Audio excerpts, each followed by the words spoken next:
समाज के जो पुरोधा रहे हैं, जिन्होंने समाज में क्षमा, सुधार, समानता और सम्मान, इस समाज को दिलाने का जो उन्होंने बीड़ा उठाया था, उनके सम्मान में ही आज यह सभा आयोजित की गई है।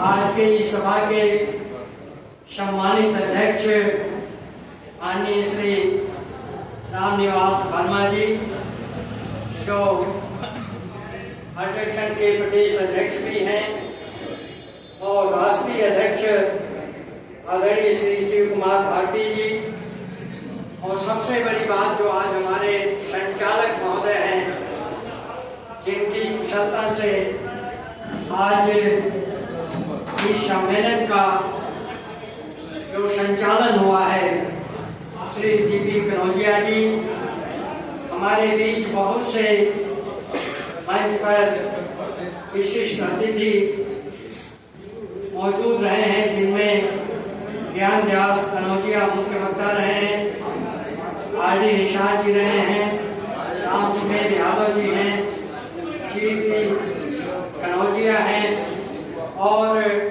वक्ताओं में हमें दो जो मैडम हमारी रही हैं, मैडम कुशवाहा और मैडम कमलेश यादव जी, जो एक बार को यहाँ पर सुशोभित किया है। आज के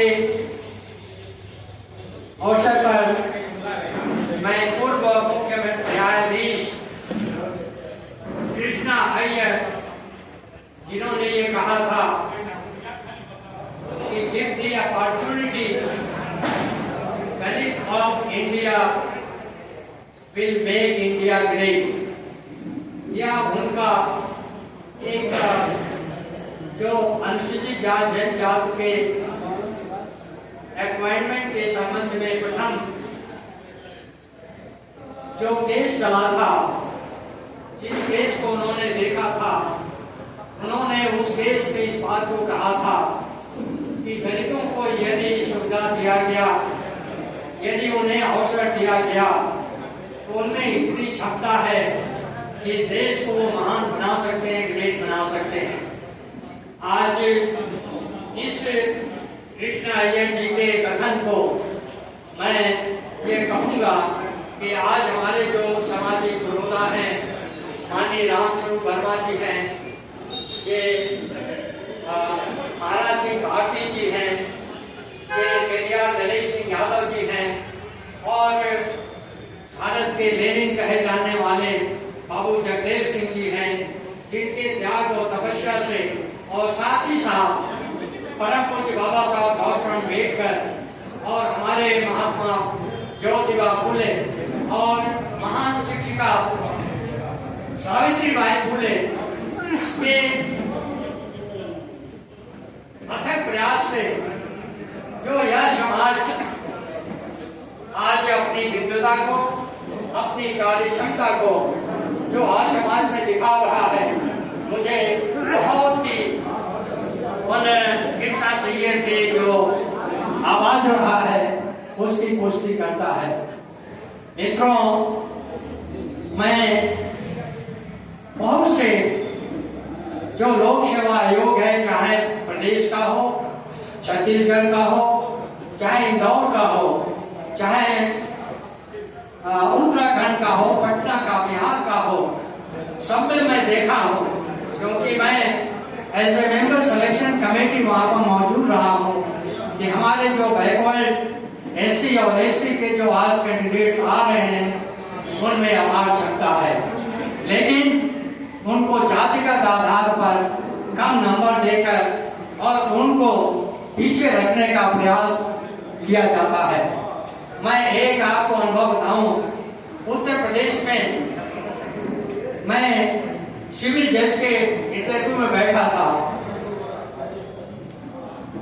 एक कमीशन के मेंबर थे और एक उच्च न्यायालय के महान जस्टिस थे, नाम मैं नहीं लूंगा उनका।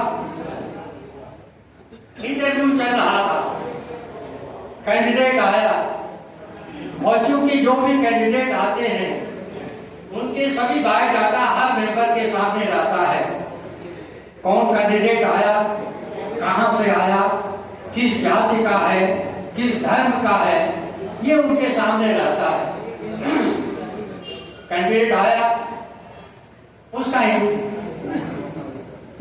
इंटरव्यू हुआ और ये हुआ कि इसको कितना नंबर दिया जाए। तो हमारे न्यायमूर्ति महोदय थे, चूंकि मालूम हो गया कि ये कैंडिडेट शेड्यूल कास्ट का है, उन्होंने तपाक से कहा है, अरे ये कोटे का है, कुछ भी नंबर दे दीजिए। मैं कहा भाई, जब हम लोग सबको उनके परफॉर्मेंस का जज करके नंबर दे रहे हैं, तब वो समझ गए कि वो हम तो पकड़ गए, तो कहे अच्छा कुछ नंबर दिया जाए। ये स्थित है, ये सवर्णों का चाल है, ये सवर्णों की मानसिकता है। ये हमारे लड़कों को, पिछड़े अनुसूचित जात, जनजात, अल्पसंख्यक के लड़कों को ये जानबूझकर हर स्तर पर कम नंबर देने का प्रयास करते हैं और कम नंबर देते हैं। मेरिट की बात करते हैं, मेरिट किसमें नहीं, जिसको अवसर मिलेगा, जिसको सुविधा मिलेगी, वो अपना मेरिट दिखाएगा। मैं अपने को बताता हूं, 1970 में जब यूनिवर्सिटी में, किसी भी यूनिवर्सिटी में आरक्षण नहीं था, 1970 में आरक्षण नहीं था, मैं पहला अनुसूचित जात का हूं कि गोरखपुर विश्वविद्यालय में अपनी योग्यता के बल पर मैं प्रोफेसर बना। और ये किसका है? ये परम पूज्य बाबा साहब का है। ये हमारे जो समाज सुधारक रहे हैं, उनका त्याग और तपस्या रहा है। मैं ये भी बताऊं, यद्यपि मैं 1970 में प्रोफेसर बना, लेकिन मंडल आयोग के आने तक, मंडल आयोग लागू हो गया 1993 के बाद। आप जानते हैं 1980 में मंडल आयोग की सिफारिश आई 82 में, और उसके आधार पर निर्णय लिया गया और 50% आरक्षण जो है इनऑल सबको मिलाकर दिया गया। और ये मामला जो है वो न्यायालय को गया और न्यायालय से 1993 में जो है ये समाप्त होकर और उसके पक्ष में, हम लोग के पक्ष में निर्णय आया। लेकिन मंडल आयोग अन्य सभी क्षेत्रों में लागू हो गया था, विश्वविद्यालयों में, महाविद्यालयों में, कॉलेजेस में लागू नहीं हुआ था। उस समय SC/ST officer welfare association Lucknow में बना था, जिसमें चौधरी चुन्नीलाल, मुंशी सिंह शांत, हरीश चंद्र जैसे वरिष्ठ IAS लोग थे। और उनसे मैं कहा, साहब ये आरक्षण मंडल आयोग हर जगह तो लागू हो गया, लेकिन विश्वविद्यालयों में, महाविद्यालयों में, कॉलेजेस में लागू नहीं हुआ है। और जिसकी वजह से हमारे पिछड़े वर्ग के छात्रों को जो है न तो PhD कराया जाता है, न तो उनको अच्छे नंबर दिए जाते हैं, वाइवा में उनके नंबर कम दिए जाते हैं। ये सब बातें हैं। और जब हमारे अध्यापक वहां आएंगे, प्रोफेसर आएंगे, तो ये एक अच्छी सुधार होगा। उन लोगों ने मुझे तत्कालीन मुख्यमंत्री माननीय मुलायम सिंह यादव के पास उन्होंने समय दिलाया और बात कराया। मैं मुलायम सिंह यादव जी से कहा कि आप ये देखें कि मंडल आयोग तो लागू हो गया है, लेकिन अभी भी अनुसूचित जात, जनजात, पिछड़े वर्गों का यूनिवर्सिटीज में, कॉलेजेस में, महाविद्यालयों में आरक्षण लागू नहीं है।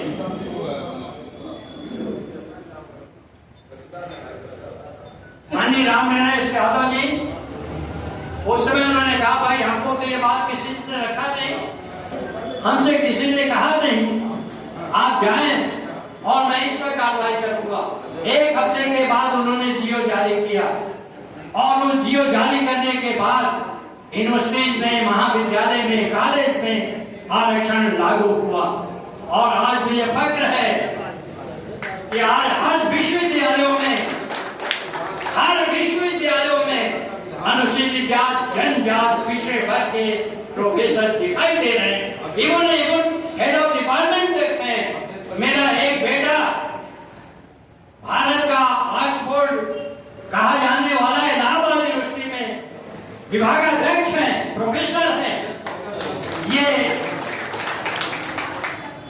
मित्रों, हम आज इस समय हैं, बड़े ही आज संकट का समय है। हमारे संविधान निर्माताओं ने संविधान बनाया, संविधान में हम सभी के लिए बड़ी ही अच्छी व्यवस्था की कि देश के जो दबे कुचले लोग हैं, जो दलित समाज से आते हैं, ये दलित समाज में सभी आ जाते हैं, अनुसूचित जात, जनजात, पिछड़ा सभी आ